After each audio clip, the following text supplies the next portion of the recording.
Lights, camera, action. Hey sponges. In today's video, as you can tell by the title, I'm going to be going over how to film a machinima. So what is a machinima, you may ask? I don't even know myself, child. let me go look it up for you. A Sims 4 machinima is a scripted cinematic mini movie or music video made using the Sims 4 game engine. Creators use the game as a virtual studio, recording custom camera angles, poses, and character animations rather than playing standard gameplay. So when you're creating a machinima, think TV show, movie. That's the vibes that you want to give when you're creating a machinima. So now that I got that out the way, let's actually get into everything that you need to get ready to film a machinima. So number one, what aesthetic or vibe are you going for? So what I like to do is get a lot of cinematic inspo from Pinterest. So when I'm looking up inspo on Pinterest, I just search cinematic TV shots or cinematic shots, and I like to go based off of, like, I'm not gonna lie, this right here, I could get some inspo from this. So I actually might save this, and I did go ahead and create a board just so that I can go back and see what I have. But you guys get the feeling, you guys get the vibes, get creative. But yes, I like to scroll on Pinterest, and I'm not gonna lie, when I do this, it helps me to come up with some storylines as well. So doing this is very good for storytelling as well. And then the last thing for this section of the video, if you don't already have it in your game, I highly recommend and suggest getting the hidden plumbob mod, because it can get so annoying when you're in the middle of filming, and then if your sim, for example, is like sitting and you want one of them standing up, well, now you're going to be filming, the plumbob is just going to be in the middle of your shot. Unless that's what you like and you don't care about it and you want them to know, like, hey, this sim is talking or this sim is talking, go for it, have fun, go all out. But me personally, I want my cinematics to look as realistic as possible. But if you don't want to download anything, then you can just type in the cheat. I think it's called hidden side effects. I can't remember. I'll look it up and I'll have it popped up on the screen somewhere. Next, you want to have good lighting or a good G-shade preset that sets the mood and vibes that you're going for. So let me show you guys really quickly what my game looks like without G-shade. It's still beautiful, can't lie. It's very crisp, very clear, but I also have other graphic overrides and stuff, and I have a 4K monitor, so that could help. But I like a little oomph in my game, so I'm gonna just turn it back on, and you guys see what that just did? This G-shade preset is actually a new one I created. This G-shade preset is called Phantoms, but this one specifically is Phantom Cinematics. This is Phantom without the main filter that I have that brings that cinematic feel, and this is without G-shade. I just wanted to add a little tiny bit of color, and it's not too different from the G-shade preset that I have out already, Moody Set. This one is Moody Set. I did tweak it just a tiny bit. This was the very first G-shade preset that I created, but I did switch it up a little bit for the sake of Phantom and the vibes that I was going for. So this one's a little less bright, whereas Phantom is more clear and bright and crisp. Let's go ahead and move on to the next tip, which is, where do you want to film your scene or scenes? So the best tip that I have is just find good scenery to match the vibe that you're going for. Let's go ahead and get out of this screen right here. I chose for us to be at the sushi spot right now. I'll leave this build in the description below. Like, are you guys seeing the vibes that I was going for? It just looks so pretty, and I don't know how to explain it. Like, I love this preset so much. It makes everything look so dreamy. Let's check the scenery out inside the store.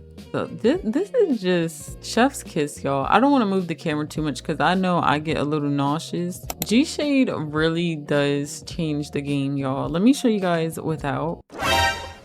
I need a good pop of color. It brings life to my cinematic scenes. Now let me show you guys without G shade outside. Still beautiful, very crisp and clear, but with G shade it just looks 10 times better. Anyways, you guys get the gist of what I'm saying. Figure out where it is that you want to film your scenes. So this is the fun part of the video where we're gonna go over all of the camera angles, the camera movements, and the hotkeys and all of that good stuff. To get into like the full screen without seeing all of these down here, all you're gonna do is push tab on your keyboard. And then you see how the building is, half of it, most of it is gone, right? So you're just gonna push page up on your keyboard until everything is there. To move forward, you're gonna push W on your keyboard. And then to go backwards, you're going to push S. And if you want to go a little faster, hold Shift and W to go forward at the same time, or hold Shift and S to go backwards at the same time in a faster movement. And then if you want to go down, say you want your Sim's whole body in the frame, you're going to push Q on your keyboard. And then if you want to go up, you're going to push E. You can click on your screen if you don't see your mouse, and you can move your mouse up and down to get a more precise angle. But I want to get like really close because I noticed that the closer that you get to your sim, the more clear it looks. And then of course, if you want to zoom in on your mouse wheel, you can just scroll inward. Oh, I can't because I'm already zoomed in as much as it can go. But if you want to zoom out, you just scroll backwards on your scroll wheel on the mouse. Now, if you don't have G shade and you want to know how to open up the G shade panel once you get into your game, you're going to want to push Shift and backspace on your keyboard. At least for me, that's what opens up my G shade preset. I'm pretty sure it's the same for all keyboards. I'm not sure though, don't quote me on it. Now I'm gonna go ahead and mess around with the lighting. Now with relight, this just adds an extra oomph to your sims and your scenes. It just adds that extra realism as far as lighting and where the lighting sources are coming from and the background. So as you can see, there's like light coming from the inside. So I have a little light here. Let me turn it off so that you guys can see. You see, like it just adds, it's a very, very small feature, but it just does wonders in my opinion. And then the second light source is coming from this thing here, and I'm sure extra street lights and stuff.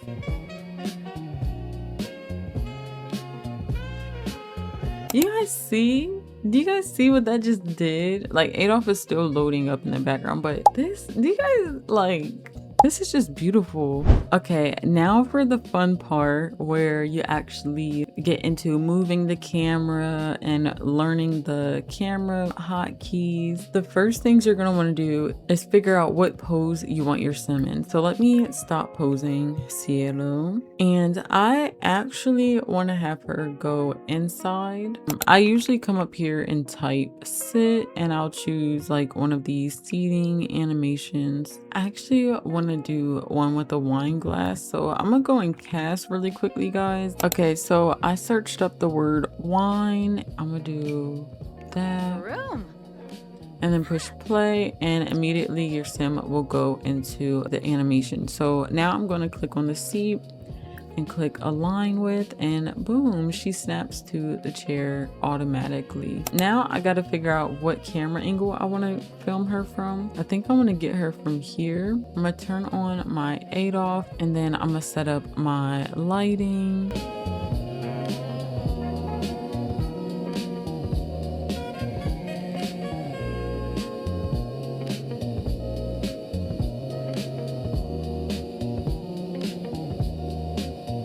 This part is the most annoying part. I'm not even gonna lie to you guys. It just, you have to change it every time you go to move the camera. It's very time consuming, but it's worth it. So now that I got my angles set up, I have everything in shot that I want. Now you can either do a still scene moment, which is like this.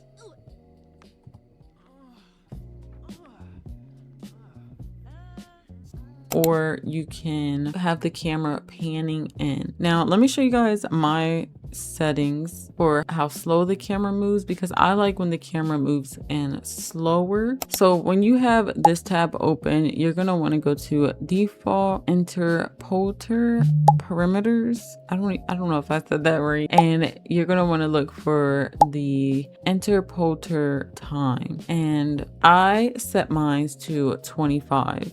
I think the default is 20, but I can't remember. But I like to put mine on 25. That's just what I like. Okay, now to actually get into that part, you're going to want to set your first hotkey, which is going to be the still shot right here. Don't move your camera. Wherever you want to start your shot, keep it still. Don't move the camera, anything. This is going to be your first hotkey. And that first hotkey, I'm going to push Control on my keyboard and 6. That's it. That's the first hotkey. I believe you can choose between 5 through 9, but I don't know. I like to use 6 and 7. Okay, so now I'm gonna zoom in a little bit, and you guys see how the lighting just moved. I'm gonna have to fix that, sadly, but don't worry about it right now. Just get your hotkey set. This hotkey is my second hotkey, which is going to be Control and 7. If you want to go back to your first hotkey, you're going to click Shift and 6. Shift and 6 because 6 is the first number you clicked when you set your first hotkey. To go to your second hotkey, you're going to click Shift and 7 because 7 is the second number you chose for your second hotkey. I hope that makes sense. You can set more than 2 hotkeys. I have done 3 before, but sometimes I can forget, and I'm not even going to get into that. It's pretty self-explanatory. It's the same thing that I just showed you guys, but I'm not even going to get into that because that setting 3 or more hotkeys stresses me out just a little bit. So I'm just going to keep it to these 2 for this tutorial. I have to fix my relight because it's not on her face anymore.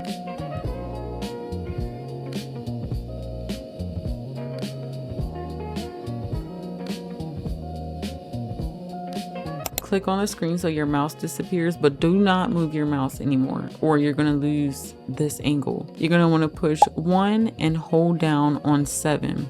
Why 7? Because 7 is your second hotkey. So we're on our first hotkey right now, which is Control and 6. Control and 7 is our second hotkey that the camera is going to pan to. So you're going to want to push 1, which is going to unpause the game, and 7 at the same time. Okay. And they say if you hold on to the number 7 or whatever number you choose for your second hotkey, it'll pan slower.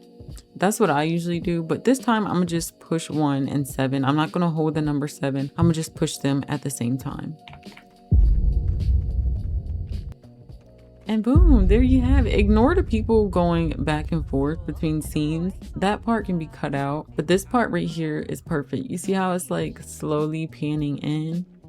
And then if you want, you can pause it, Shift 7, and then Control and delete to delete all your hotkeys, because if you do not delete your hotkeys before you set new ones, oh, your camera is gonna go crazy, okay? I'm gonna keep the game paused. That way it resumes from this next shot that I'm going to do. I think this is a good angle, and this angle will probably be a still shot.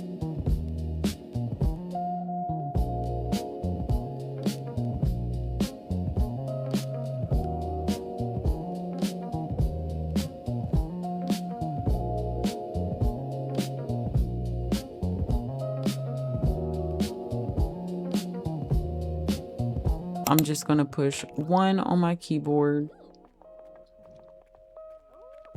And there you have it. And then you put that together and you can add some dialogue.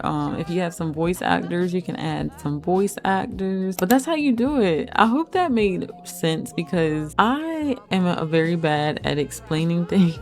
But I try my best, y'all. I try to keep it simple and easy so that you guys can understand. Practice makes perfect. I'm still learning. It's been about 2 years since I learned how to do machinimas. I'm still learning from TV shows. I'm still learning from inspirations. Midsummer being like my #1 inspiration. Yeah, it's a learning process, guys, but it's very fun. I can't believe I'm doing this all by myself. Like, it makes me feel like I'm a movie producer. It's so fun and I love doing this. But I hope that I was able to help you guys with camera angles and how to set up your scenes and whatnot. But sadly, the ride here has ended. If you'd like to support me as a creator and gain access to behind the scenes content, exclusives, and more, feel free to join me over on Patreon. I'll leave it in the description below. Thank you so much for your support and love. Spongy out until next time. Dag dag. Okay, let's go.